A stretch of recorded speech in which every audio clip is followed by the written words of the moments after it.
በማህበራዊና በኢኮኖሚ ገዝ ድህነት የሚያስወግድ የዜጎች ዋስትና ቴክኒክና ሙያ ትምህርት ስልጠና የአዲስ አበባ ከተማ አስተዳደር በከተማዋ ከሚገኙ የተለያየ የሙያና የአገልግሎት ዘርፍ የተሰማሩ የመንግስት ሰራተኞች እንዲሁም ሌሎች የህብረተሰብ ክፍሎች ጋር የሚያደርገውን ምክክርም ቀጥሏል። አስተዳደሩ በከተማዋ የሚገኙ የቴክኒክና ሙያ ትምህርትና ስልጠና ተቋማት አሰልጣኞች፣ መምህራንና አመራሮች ጋር መክሯል። የአዲስ አበባ ከተማ ምክትል ከንቲባና የኢንዱስትሪ ልማት ቢሮ ኃላፊው አቶ ጃንጥራር አባይ የመሩት ውይይት በየትምህርትና ስልጠና ተቋማቱ ደረጃ የተደረገ ምክክር ማጠቃለያ መድረክ ነው። የቴክኒክና ሙያ ትምህርትና ስልጠና ተቋማት መምህራንና አመራሮችም ከምክክሩ አስቀድመው በአዲስ አበባ ከተማ የተገነቡና እየተገነቡ ያሉ የልማት እንዲሁም የሰው ተኮር ልማት ስራዎችን ተመልክተዋል። ከተማዋ በእርግጥም በመልካም የመታነጽ እንዲሁም ለዜጎቿ ምቹ የመሆን መንገድ ላይ ስለመሆኗ አረጋግጠናልም ብለዋል መምህራንና አመራሮቹ። የተሰሩትንም እያየናቸው ነው። የእውነቴን ነው የምላችሁ። እንኳን አይናማው ቀርቶ ማለት ነው አይነ ስውራን ሊመሰክሩለት የሚችል የጎዳና ላይ ልማት እየተሰራ ነው። ሜጋ ፕሮጀክቶች በየቦታው ተጀምረዋል። እነኚህ ሜጋ ፕሮጀክቶች ነገም ይጠቃለላሉ።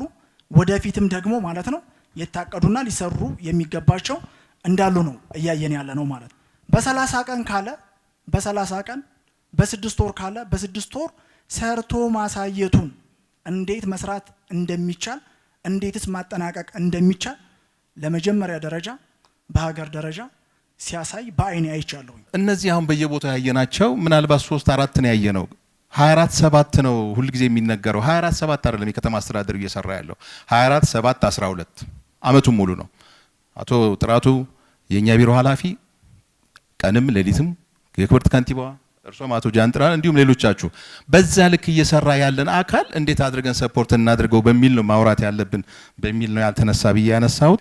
በከተማ ደረጃ የተሰሩ መልካም ስራዎች አሉ። ብዙ የገጽታ ግንባታዎች አሉ። ከተማው ከቆሻሻነት አንዳንድ ጊዜ ያው ለምን ሰው ተነሳ ፈረሰ ሜቢ አንዳንድ ለውጥ የግድ ሲመጣ ሁሉን ነገር ያው ማጣት ይኖራል። የግድ ያው ነገር ሳናጣ ቼንጅ አይመጣም። ባይ ቼንጅ ግራጁዋል ስለሆነና አንዳንድ ለሰዎች ለምን ተነሱ ብላ የሚለውን ኢሹን የብዙ አልቀበለውም። ለምን በእርግጥ ሰዎች ሲነሱ ኢኮኖሚካሊም ሶሻሊም ስቴብል የሚሆኑበት ኢንቫይሮንመንት ተፈጠረ፣ እሱ አንድ ነገር ነው። ግን አንዳንዴ ለውጥ ሲታሰብ የግድ የሆነ ነገር ማጣት አለብንና የዛ አካል ነው ሰዎች የተነሱበት ኢሹ የሚለውን እኔ በፖዚቲቭ ወስደዋለሁ። የቪዥነሪ ሊደርሺፕ፣ ቁርጠኝነት፣ ሪሶርስ ሞቢላይዜሽን፣ ፕሮጀክት ማናጅመንት ቶታሊ ካልቸርን የሚቀይር የአሰራር ስርዓት እየሰፈነ መሆኑ የአዲስ አበባ ልምድ እየተወሰደ ወደ የተለያዩ የክልል ከተሞች እየሰፋ በመሆኑ ምናልባትም የሀገራችንን ብልጽግና ቶሎ ሊያፋጥን የሚችል ትክክለኛ መስመር ላይ እንዳለን እረዳለሁ። ለዚህም አመሰግናለሁ። እንደ ግለሰብ እውነት ለመናገር በጣም ለማመን በሚያስቸግር መልክ በ57 ቀን ብቻ ያን የመሰለ መንደር መፍጠር ተችሏል ማለት ነው። በጣም ደስ ይላል። እኛ ውስጥም ተነሳሽነትን የፈጠረና መሰራት አይቻልም የተባለ ሁሉ የመስራት ፍላጎት ካለ መስራት እንደሚቻል ያሳየ መሆኑ ነው ማለት ነው። የክፍለ ከተማ በሚገኘው በሴቶች ተሃድሶ ውስጥ ያየናቸው እህቶቻችን በእውነት በጣም ነው አንጀት የሚበሉት። በዛ መልኩ ዋጋ ተሰጥቷቸው ከተማችን እንደ ዜጎች እነዛን እህቶች በዛ መልኩ አሰባስቦ ሰው እንዲሆኑ በዛ መልኩ የተደረገላቸው ክብካቤ ሰውነት ክብር ማለት ነው። ከየት እንደመጡ እናውቃለን። ከየት ተሰብስበው እንደመጡ እናውቃለን።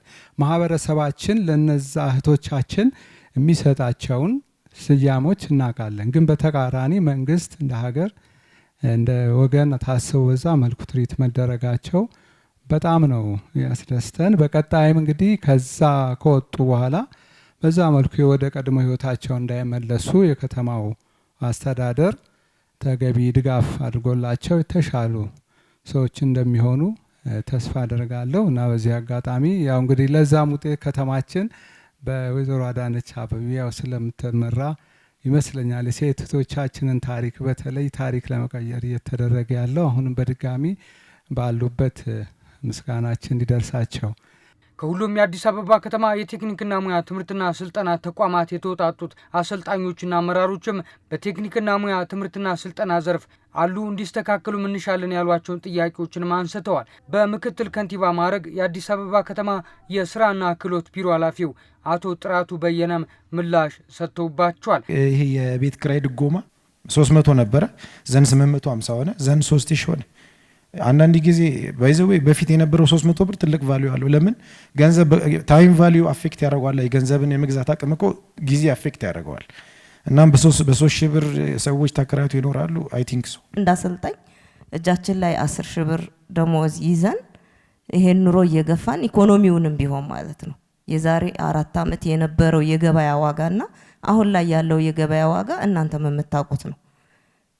ስለዚህ ምን ታስቦ ነው ወይስ እንደዚሁ እንዳል መኖር እንቀጥላለን? ከተማ አስተዳደሩም ከሚመለከታቸው ጋር ተነጋግሮ 75% በ25% እድሉ ተመቻችቷል። መልካም ነው። መመቻቸቱ ጥሩ እንዳለው ነው። ግን ከየት አመጣን ነው ልንጠቀመው የምንችለው? ያኛውን 25% ከየት አመጣን እንቆጠበው? 10 ሺህ ብር ተቀጣሪ ነን። ደሞዛችን 10 ሺህ ብር፣ 8 ሺህ ብር፣ 7 ሺህ ብር ነው የሚደርሰን እጃችን ጋር። ያን 25% 3 አመት ቆጥበን በችግር ውስጥ ደርሰን ነው ወይ ያን 25% ቆጥበን 75% የሚሰጠን? እሱ አብዴት የሚደረግበት የሚመቻችልበት መንገድ የለም ወይ? እየኖርን መክፈል አንችልም ወይ? ከዚህ በፊት የነበረው 30% እንድንከፍል ቅድሚያ ክፍያ ማለት ነውና እሱም በብዙ ጥያቄ እንዲቀንስ ተደርጎ ነበርና ከሱ ነው 25% ይወረደው። ይሄኛው በምን ያህል ደረጃ ታይቶ ነው እንደዛ የቀነሰው? ከአስተማሪ ወይም ደግሞ ከአሰልጣኞች ገበያ አንጻር ሲታይ በቂ ነው ብለን አናስብምና በእናንተ በኩል የሚደረግ ሌላ ለውጥ ካለ እንድታስቡበት ይሄንን ለማሳሰብ እወዳለሁ። አንደኛው ከመምህራን የቤት ጥያቄ ጋር ተያይዞ የተነሳው ነው በስፋት ይሄ አሁን ባለው አጠቃላይ ከተማችን የኑሮ ሁኔታ አንጻር ሲታይ የኑሮ ውድነት፣ የቤት ኪራይ፣ የትራንስፖርት ጉዳዮች ፊት ለፊት ሆነው የሚነሱ ጥያቄዎች ናቸው። በእነዚህ ጉዳዮች ላይ ከተማ አስተዳደሩ ስራ እየሰራ ነው ያለው። ይሄ እንግዲህ ችግር የቆየ ችግር ነው። ለበርካታ ዓመታት ሲገላበጥ የመጣ ችግር ነው። በዘላቂነት መፍትሄ ለመስጠት እየተሰሩ ያሉ ስራዎች እንደተጠበቁ ሆነው እናንተ እንዳነሳችሁት የከተማ አስተዳደሩ ከለውጡ በኋላ የሰራቸውን ስራዎች በደንብ ማንሳት ያስፈልጋል ማለት ነው። የመምህራን የቤት ጥያቄ ትክክለኛ ጥያቄ ነው። ቤት ያስፈልጋል፣ እንደ ማንኛውም የከተማችን ነዋሪዎችም ያስፈልጋል። ይህንን ታሳቢ በማድረግ አንደኛው የቤት ኪራይ ድጎማ ለመምህራን ታሳቢ ሲደረግ ለቲቬት አሰልጣኞችም በአጠቃላይ መምህራን ማዕቀፍ ውስጥ ምላሽ እንዲያገኝ ተደርጓል። 850 የነበረው ወደ 3000 ብር ሲያድግ በይሄ እንግዲህ በዚህ የለውጥ አመታት ውስጥ ከ800 ወደ 3000 ብር ማሳደግ ተችሏል። ይሄ ድጎማ ነው። ሁሉንም የቤት ኪራይ ይሸፍናል ወይም ይከፍላል ተብሎ ታሳቢ ተደርጎ አይደለም። ግን መምህሩ ላይ ያለውን ጫና ለመጋራት ችግሩን ትክክለኛም ጥያቄም ስለነበረ ይሄንን ከተማ አስተዳደሩ ወስዶ እየሰራ ነው ያለው። ይሄ በአጠቃላይ ባሉ ከተማችን ውስጥ ባሉ መምህራን ሲታሰብ ትልቅ ሀብት ተመድቦ ትኩረት ተሰጥቶት ነው እየተሰራ ያለው። ይሄ በቂ ነው ወይ? በቂ ላይሆን ይችላል። በቀጣይ እንደ ከተማም እንደ ሀገርም እየጀመርናቸውን ስራዎች እያሰፋን ስንሄድ የበለጠ መልስ እያገኘ ይሄዳል ማለት ነው። ሁለተኛው ከትራንስፖርት አንጻር ቅድምም ተነስቷል። ከተማ አስተዳደሩ ለመምህራን ትልቅ አክብሮትና ትልቅ ትኩረት በመስጠት ነፃ የትራንስፖርት አገልግሎት እንድታገኙ ተደርጓል። ይሄ አጠቃላይ መምህሩ ባለን የከተማ አስተዳደሩ የፐብሊክ ትራንስፖርት ውስጥ ትራንስፖርት ነፃ እንዲገኝ ተደርጓል ማለት ነው። ሶስተኛ ተመልሼ የማየው ከቤት ጋር በተያያዘ ያነሳችሁት ነገር በፊት የተሰጠበትን የቤት አግባብ በደንብ አንዳንዶቻችሁ ታውቃላችሁ፣ አንዳንዶቹ አዲስ በመሆናችሁ ላታውቁ ትችላላችሁ። በኪራይ ነበር የተላለፉት ቤቶቹ መጀመሪያ ሲሰጥ የኮንዶሚኒየም ቤቶች በኪራይ ነው መምህሩ እንዲያገኝ ነበረው። ከለውጡ በኋላ ግን እነዚህ ቤቶች መምህሩ የቤት ባለቤት እንዲሆን ወደ ስማችሁ እንዲዛወር ነው እድል የተፈጠረው፣ በኪራይ ያገኛችሁትን ቤት ማለት ነው። ይሄ ሁሉንም ላይሆን ይችላል። የእድሉን ያገኙ መምህራን ግን ይሄ እድል እንዲያገኙ ተደርጓል። ክፍት የነበሩ ቤቶች ድጋሚ እጣ እንዲወጣ የተደረገበት ሁኔታ አለ ማለት ነው።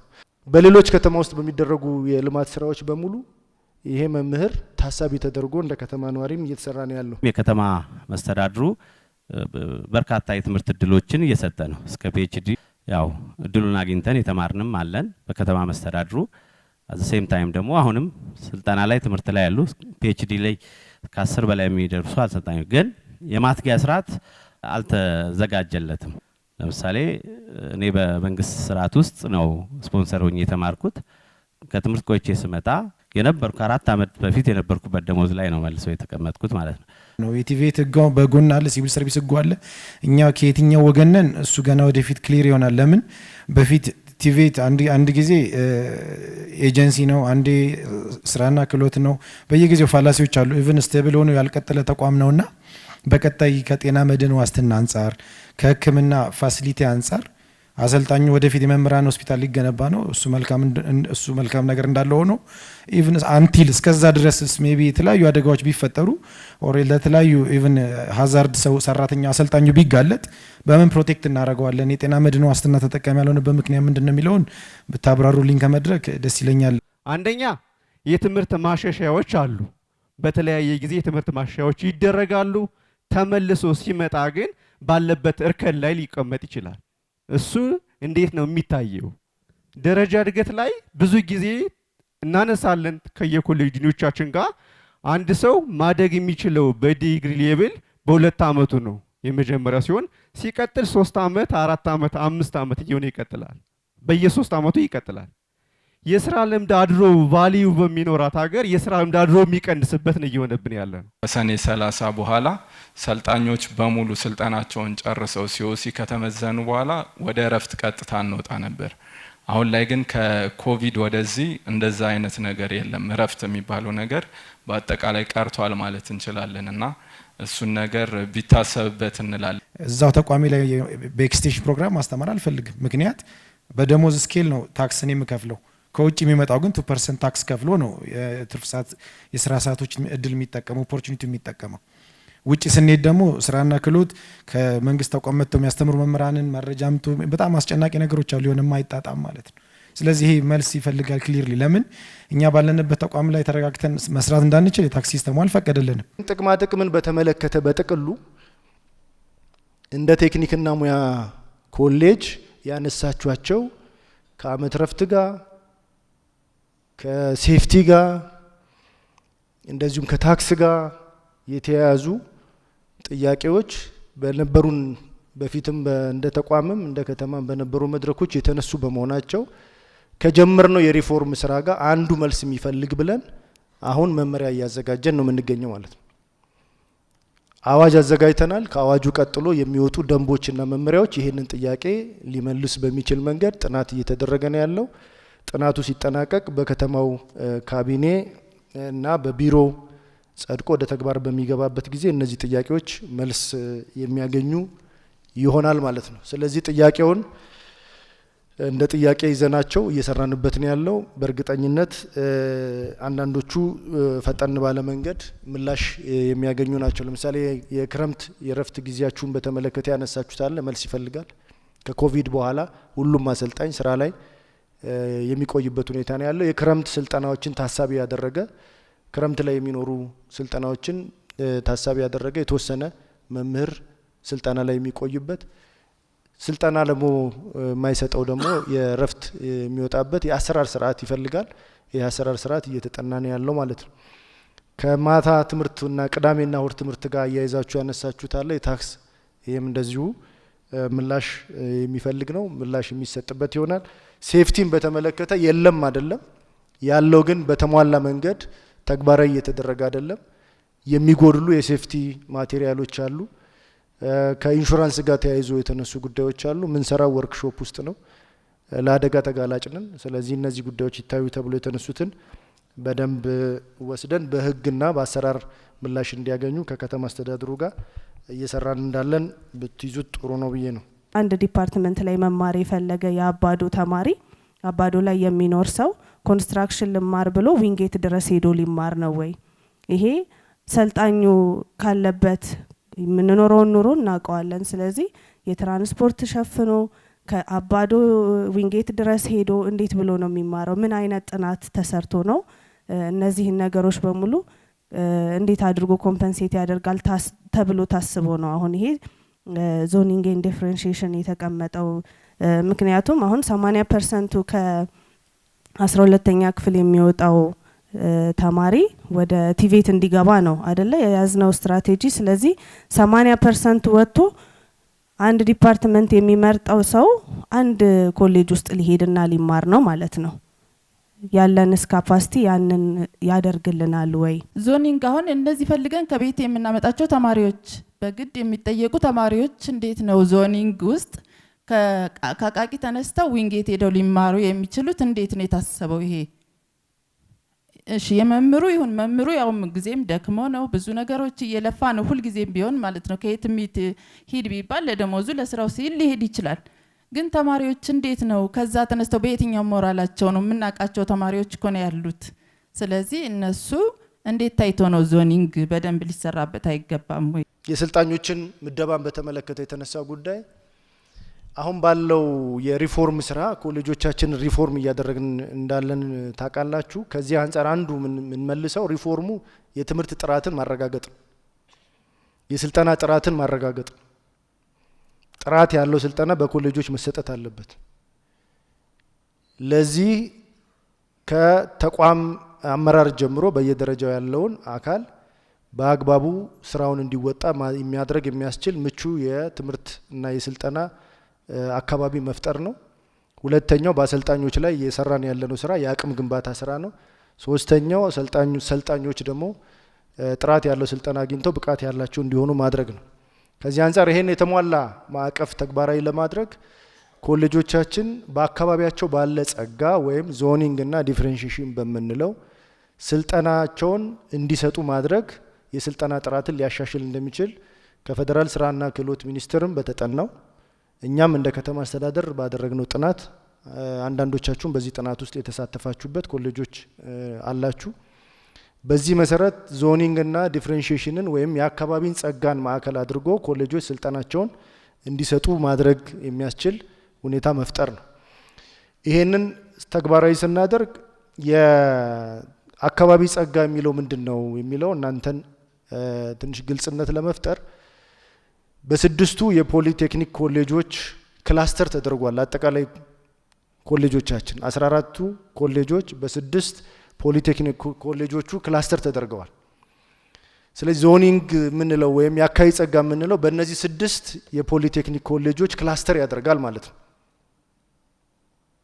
አሁን ከዚህ ቀደም የነበረው ችግር ምንድነው ካለን ተማሪ በሌለበት ዲፓርትመንቶች ይከፈታሉ ያለ በቂ ጥናት።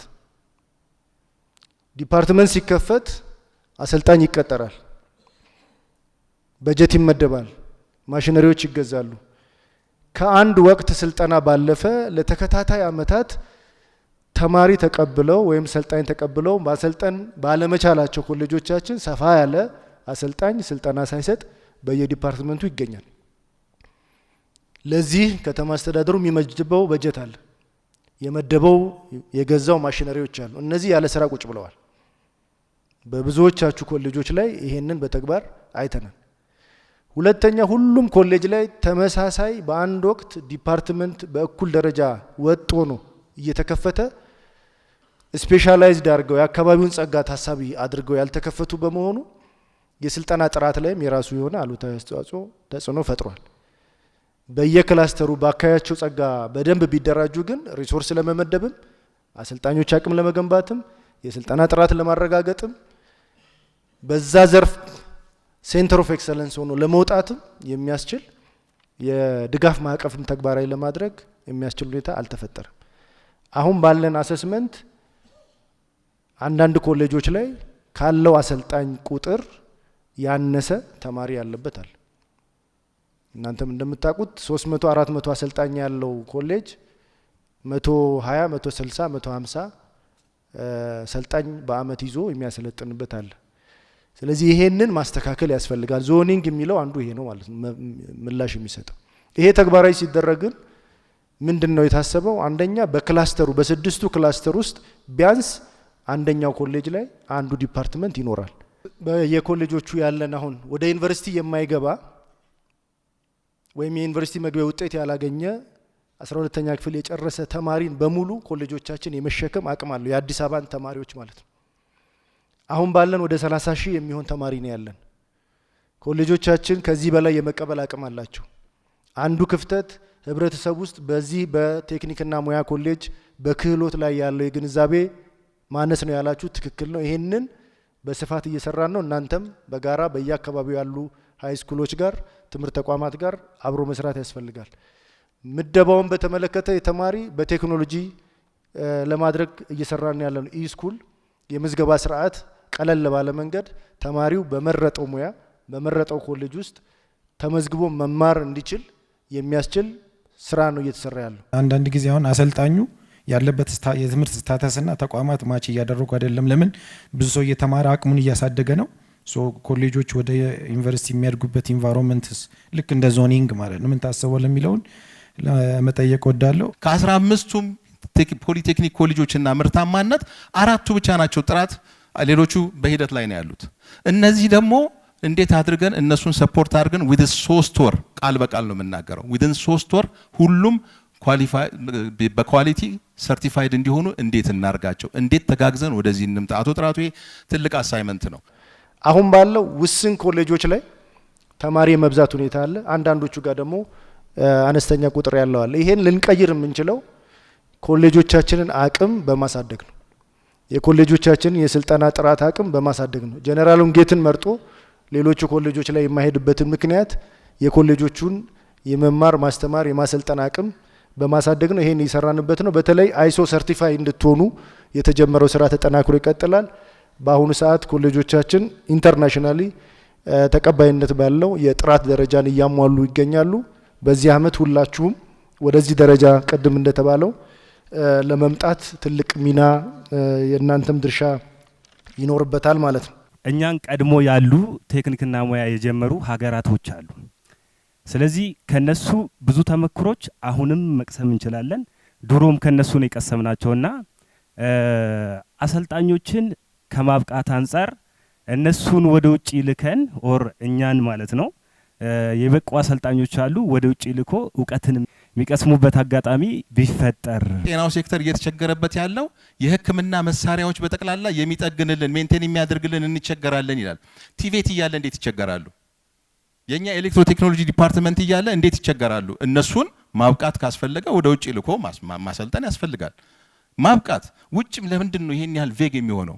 ሰዎችን ማብቃት ከተፈለገ ብናበቃቸውና እንደ ሀገር ሊያመጡት የሚችሉትን ነገር ማሰብ ቢቻል ጥሩ ነው ብዬ አስባለሁ። እንግዲህ የትምህርት ጥራት ብለናል፣ የስልጠና ጥራት ብለናል።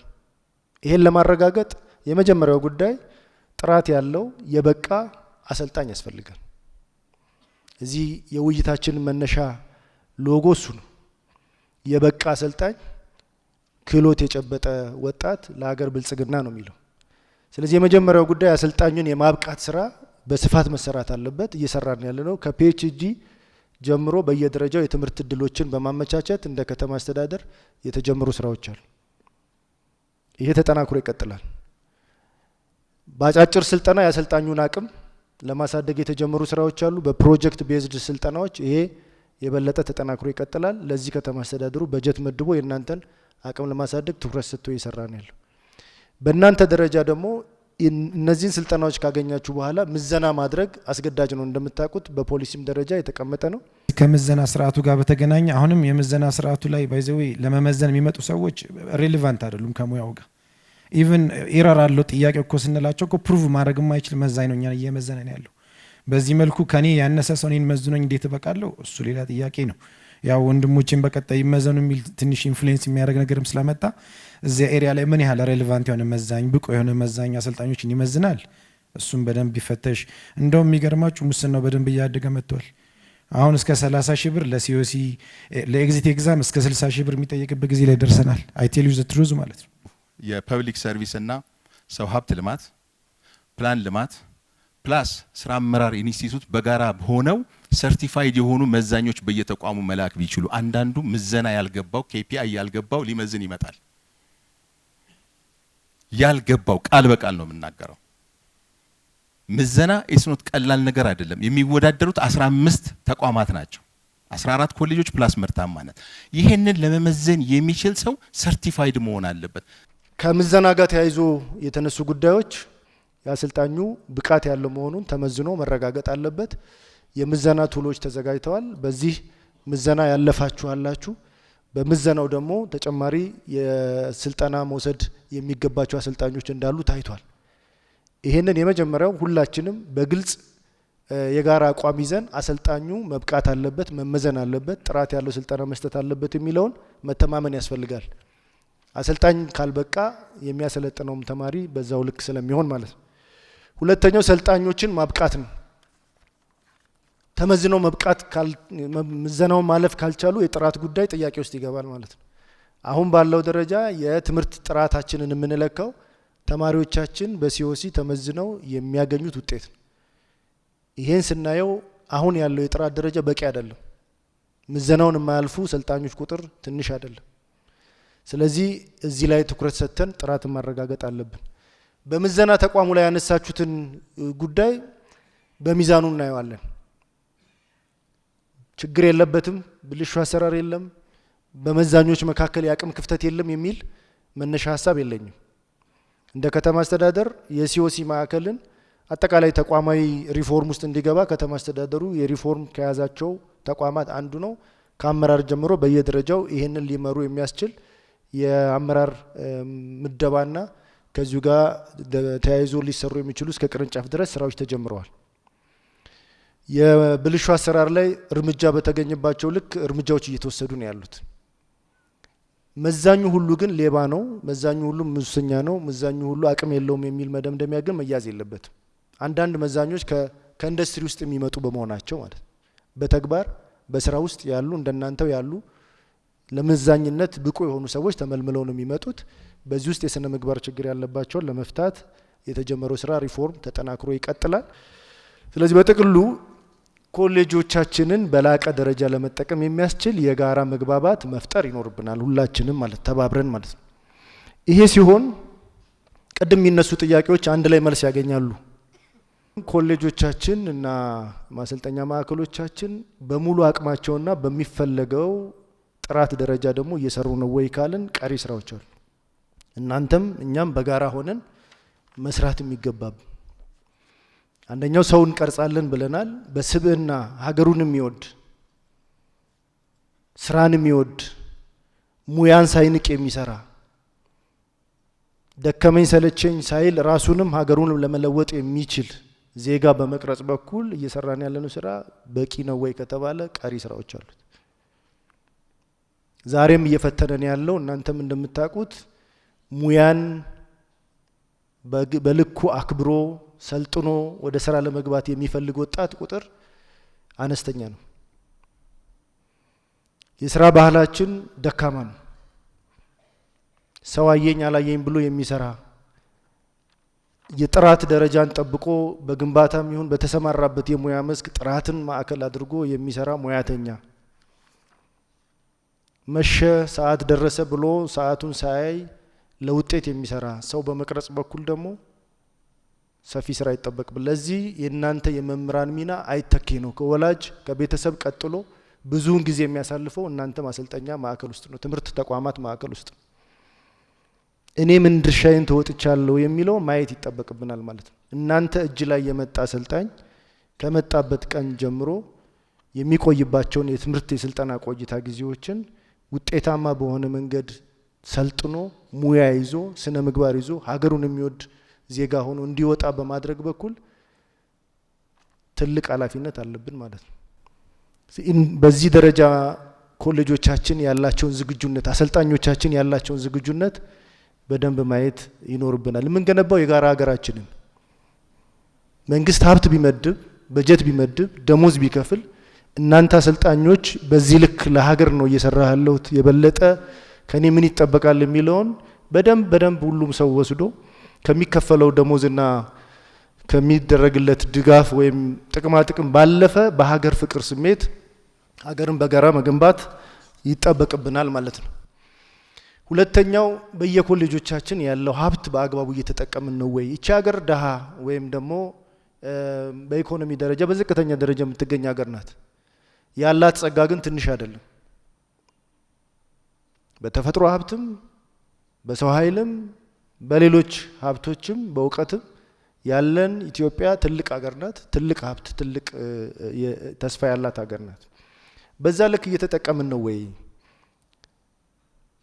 ይሄን ተፈጥሮ ሀብት ያለንን ሀብት በአግባቡ ለመጠቀም ሙያተኛ ይፈልጋል፣ ቅድም እንዳነሳሁት። በሌላ መልኩ ደግሞ ቴክኖሎጂዎች እና ማሽነሪዎች የተለያዩ ግብዓቶች ያስፈልጉናል። አሁን በየኮሌጆቻችን ያለውን ሀብት በአግባቡ ተጠቅመን ምርታማ እየሆንን ነው ወይ ከተባለ በየወርክሾፑ በጣም ሰፋፊ ማሽነሪዎች ያለ ስራ የተቀመጡበት እናንተ ናችሁ ያላት እቺ ሀገር። የተለያዩ የሀገራችንን የጀመርነውን የብልጽግና ጉዞ እንዲሁም ደግሞ ማህበራዊና ኢኮኖሚያዊ ችግሮችን ለመፍታት የሚያስፈልጉ ቴክኖሎጂዎችን በስፋት የማምረት ኃላፊነት ይኖርብናል ማለት ይሄን ወደ ኢንተርፕራይዞች የማስፋት አቅጣጫንም መከተል ይጠበቅብናል ማለት ነው። በአጠቃላይ እኔ በነበረው ቆይታ እንደ ስራና ክህሎት ቢሮ እንደ ከተማ ቲቬት ላይ የተጀመሩ የላቀ ውጤት እያመጡ ያሉ ስራዎች ተጠናክረው የሚቀጥሉበት እንደ ሀገር ደግሞ የጀመርነውን የልማት ስራ ሊያግዝ በሚችል ሁኔታ የእናንተን አቅም በላቀ ደረጃ ለመጠቀም ፍላጎትና ዝግጁነት ያለበት በመሆኑ አሰልጣኙም ለዚህ ትኩረት ሰጥቶ በየደረጃው ኃላፊነቱን እንዲወጣ አደራ ለማለት ነው። አመሰግናለሁ። የአዲስ አበባ ከተማ ምክትል ከንቲባና የኢንዱስትሪ ልማት ቢሮ ኃላፊው አቶ ጃንጥራር አባይ በአገር አቀፍ እንዲሁም በከተማ ደረጃ የቴክኒክና ሙያ ትምህርትና ስልጠና ዘርፍ አቅሙን በማጎልበት ለከተማዋ ከፍ ሲልም ለሀገር ልማት ያለውን አበርክቶ ለማላቅ እየተሰሩ ያሉ ስራዎችንም አብራርተዋል። የቴክኒክና ሙያ ትምህርትና ስልጠና ተቋማት አሰልጣኞችና አመራሮችም ያላቸውን ተሳትፎና ድርሻ እንዲያሳድጉም ጥሪ አቅርበዋል። ምክትል ከንቲባው እንደ ሀገርም እንደ ከተማም የታዩ ለውጦችና የታዩ እንቅስቃሴዎችን ራሽናሊ ሪኮግናይዝ መደረግ ያለባቸው እውቅና ሊሰጣቸው የሚገቡ እውቅና ሊሰጣቸው ይገባል። ጉድለት ያለባቸውና ሊስተካከሉ የሚገባቸውን ደግሞ ሀሳብ ማሰባሰብ ያስፈልጋል። ወደፊት መታየት አለባቸው ተብለው በጥቅል በሁሉም የልማት እንቅስቃሴዎች ውስጥ መታየት ያለባቸው ጉዳዮች ካሉ እነሱን ወስዶ ለማየት እድል ስለሚፈጥር ነው ይሄ መድረክ ለናንተ ተዘጋጅቶ በዛ ደረጃ እናንተ ሀሳብ የሰጣችሁት። ከዚያ አኳያ የተነሱት ሀሳቦች ጠቃሚ ናቸው። እነሱን አፕሪሺየት እናደርጋለን። ነገር ግን አንዳንዶቹን ደግሞ የተረዳንበትን ሌብል ትንሽ አጽንኦት ሰጥቶ ማንሳት ይገባል ብዬ አስባለሁ። የተነሱ ጥያቄዎች አሉ። በተቋማት በቴክኒክና ተቋማት ብቻ ሳይሆን እንደ ከተማ ሊፈቱ ይገባቸዋል ተብሎ የተነሱ ሀሳቦች አሉ። አንደኛው ከኑሮ ውድነት ጋር የመንግስት ሰራተኛው የሚያነሳቸው የኑሮ ውድነት ጥያቄ አለ። ትክክል ነው። ይህን የኑሮ ውድነት እንዴት ነው የምንጋፈጠው? እንዴት ነው ችግሩን የምንፈታው? ከተማ አስተዳደሩ ምን አስቧል?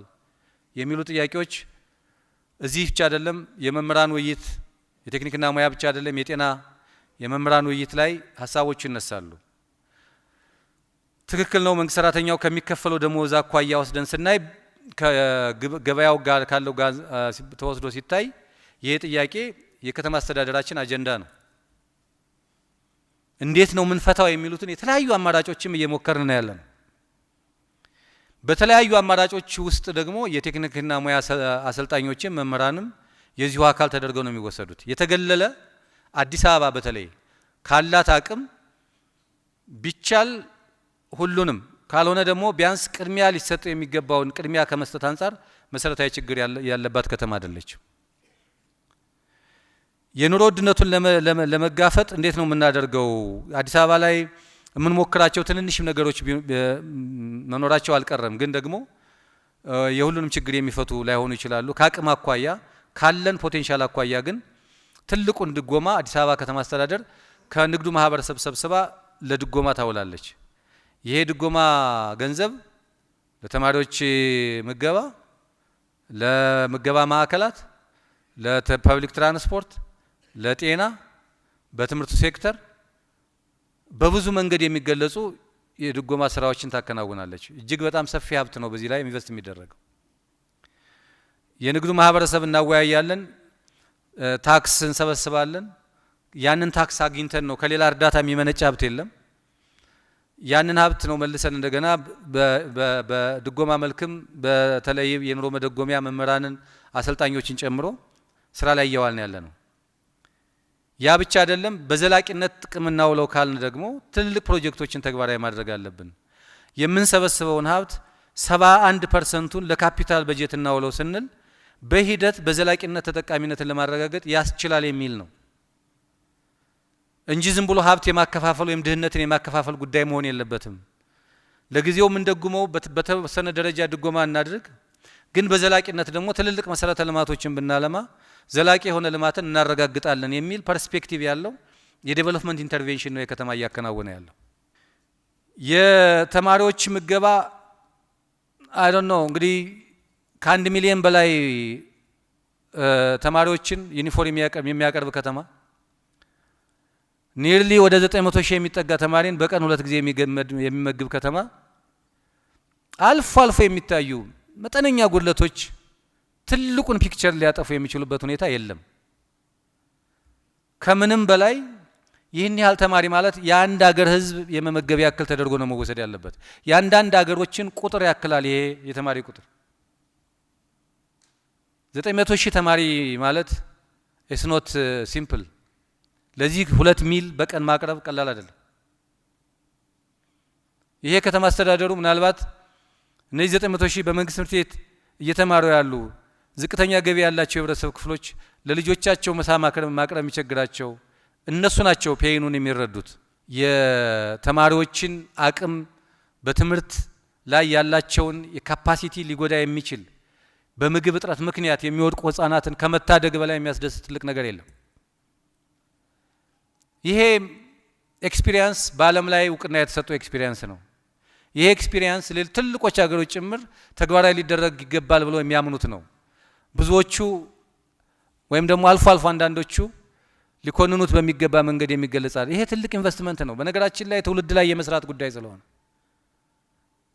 የህፃናት ጭንቅላት ላይ የመስራት ጉዳይ ስለሆነ ፊዚካሊም ሜንታሊም ኤብልድ የሆኑ ህፃናቶችን የማፍራት ጉዳይ ስለሆነ ይሄ በትልቁ ትልቅ ኢንቨስትመንት ተደርጎ መወሰድ መቻል አለበት።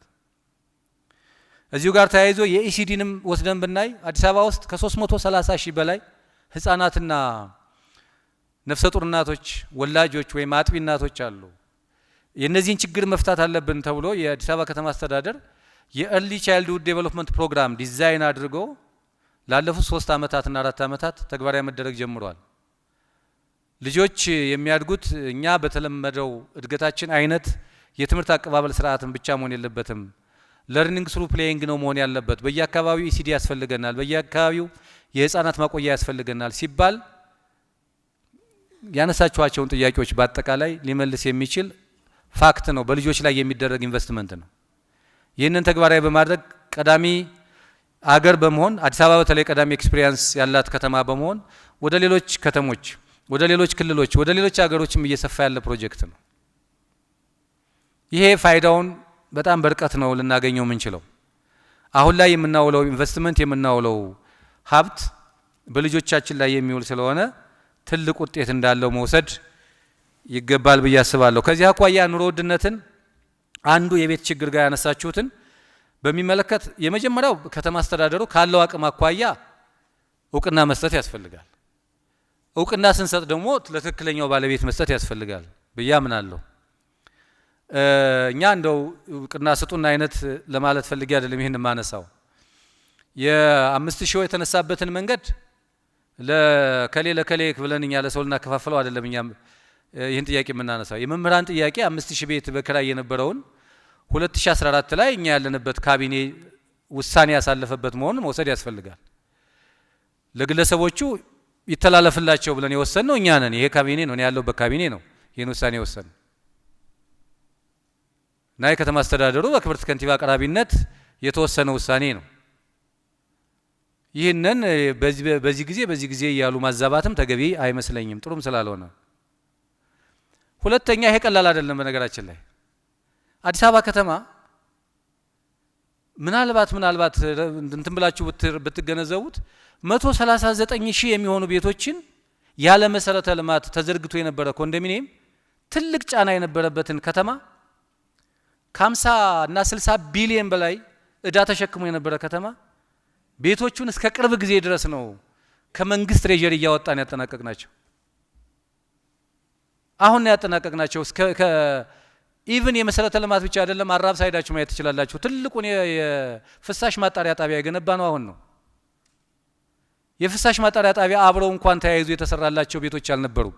አንዳንድ ጊዜ ፊዚካል ስኬለተንን በመቁጠር ምን አለ በውስጡ የፊኒሺንግ ስራ ምንድነው የተሰራው ብሎ ማሰብን ይጠይቃል።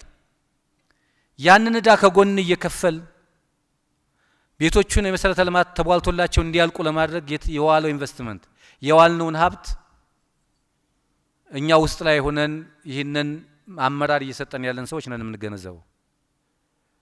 ስለዚህ ያንን ቤት አጠናቀን ተጨማሪ በመንግስት ቤት ገንብተን በፕራይቬቱም በሪል ስቴቱም ተገንብቶ ከ400,000 በላይ ቤቶችን ከ438,000 በላይ ቤቶችን በዚህ አጭር ጊዜ ውስጥ አከናውኖ ለተጠቃሚዎቹ እንዲተላለፍ ከማድረግ አይን ትልቅ ስራ ተሰርቷል። ይሄ እነዛ ቤቶች ተላልፈው የነበሩ ቤቶች አይ ዶንት ኖ እንግዲህ እናንተ 5,000 ውስጥ ያላችሁ ሰዎች መቼ ላይ መሰረተ ልማት እንደተሟላላችሁ እናንተ ምስክርነት ስጡ።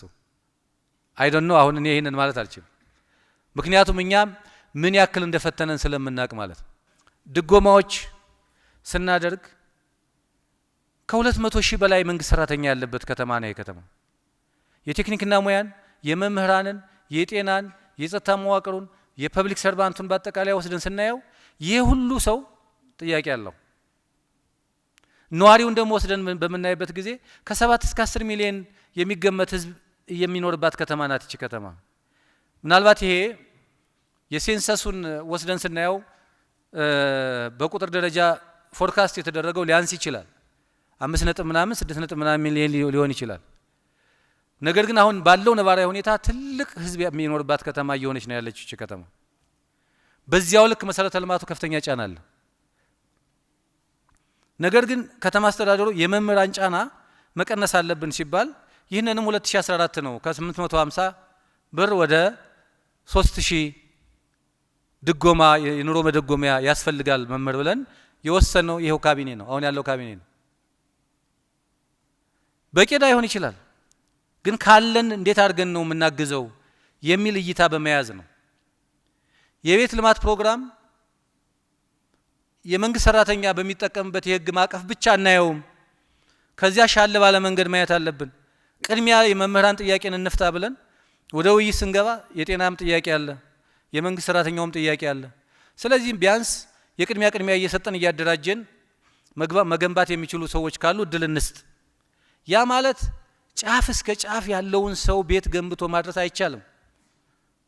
መምህራንም ቢሆን ያው ነው፣ አሰልጣኝም ቢሆን ያው ነው። የኛ ፍላጎት የቤት ስቶክን እየጨመርን በክራይም በሪል ስቴትም በኢንቴግሬትድ የሆነ ሃውሲንግ ዴቨሎፕመንት እኛ በምንሰራቸው ሎ ኮስትም ይሆን በየትኛውም አማራጭ የቤት ስቶክ ስንጨምር የሚችለው ቤት ይገዛል፣ የማይችለው በመጠኑ ደግሞ አፎርድ የሚያደርገው ይከራያል። አቅም ያለው ደግሞ በማህበር ተደራጅቶ ቤት መገንባት ይችላል። ሁሉንም መንግስት አቅርቦ ግን አይችልም። እንዴት ይችላል? ይህንንም የቻልነው አዲስ አበባ ከተማ ከ30 ቢሊዮን ከ2010 አካባቢ ከመሰብሰብ አቅሟ ዛሬ ወደ 230 ቢሊዮን በአመት ለመሰብሰብ አቅዳ በ9 ወሩ 161 ቢሊዮን ገንዘብ ሰብስባ ነው ይህንን ትልቅ ኢንቨስትመንት። ከዚህ ውስጥ ደግሞ 71%ን ለካፒታል ፕሮጀክት እያዋልን ያለ ነው። ይሄ በጎን የቤት ልማት እናለማለን። የምናነሳቸውን ሰዎች በልማት የሚነሱ ሰዎችን የቤት ባለቤት እናደርጋለን። ጎን ለጎን ደግሞ የቤት ጥያቄ ያላቸው መምህራኖች አሉ፣ እነሱም እናደራጃለን። ባንክ ሊያግዘን ይገባል። ዲል ተደርጎ ብዙ ጣውረዶችን ታልፎ 37 25 75 ወደሚል ደረጃ ተደረሰ። በዚህ ውስጥ ምናልባት የመጀመሪያው ዳውን ፔመንት ቤቱ ተሰርቶ ሲያልቅ የሚከፈለው ቅድሚያ ክፍያ ገንዘብ በተወሰነ ደረጃ ሴቭ የሚያደርጉ አቅም ያላቸው ከወገንም ከሬሜታንስም ከየትም አገኝተው የሚችሉ የቤት ባለቤት እየሆኑ የሚሄዱበት፣ ሌሎች ደግሞ መንግስት በሚሰራቸው እየተከራዩ የሚሄዱበትን አቅጣጫ ካልተከተልን በስተቀር 100% መንግስት ኢንቨስት አድርጎ ለሁሉም ቤት ተደራሽ ማድረግ አይችልም። እንደዚህ አይነት ግብዝ የሆነ ነገርም ልንናገር አንችልም። የማንችለውን ነገር የሚቻለውን ለማድረግ ጥረት ያደርጋል መንግስት። የመምህራንን ጥያቄ ለመመለስ ጥረት ያደርጋል። ጥረቱ ምንድነው የሚሆነው? በአንድ በኩል የሚችሉት እየቆጠቡ ሴቭ እያደረጉ ቤቱ ተገንብቶ በሚያልቅበት ጊዜ ያችን ዳውን ፔመንት ከፍለው በረጅም ጊዜ ክፍያ የቤት ባለቤት ወይም ደግሞ በአነስተኛ ወለድ ባንክ በሚያመቻቸው ወለድ የቤት ባለቤት የሚሆንበት ሁኔታ እንፍጠር። አንድ ሌሎች ደግሞ መንግስት በሚያለማቸው የመንግስት የልማት አቅጣጫዎች ውስጥ ተከራይተው የሚኖሩ እድል የሚያገኙበት ሁኔታ ካለ እሱም አማራጭ ዝግ አይደለም፣ እሱንም እንፈጥራለን። ከዚያ ውጭ ግን በአንድ ጊዜ 40 ሺህ መምህራንን 40 ሺህ የጸጥታ መዋቅርን በአጠቃላይ ከ200 ሺህ በላይ የሚገመተውን ሰው በአንድ ጊዜ ቤት ገንብተን ለእያንዳንዱ ንስባ አንችልም። ጊዜ ይፈልጋል። የመምህሩ ጥያቄ ግን የከተማ አስተዳደሩ ፕራዮሪቲ ተደርጎ ከተወሰዱ ጥያቄዎች አንዱ መሆኑን መገንዘብ ያስፈልጋል።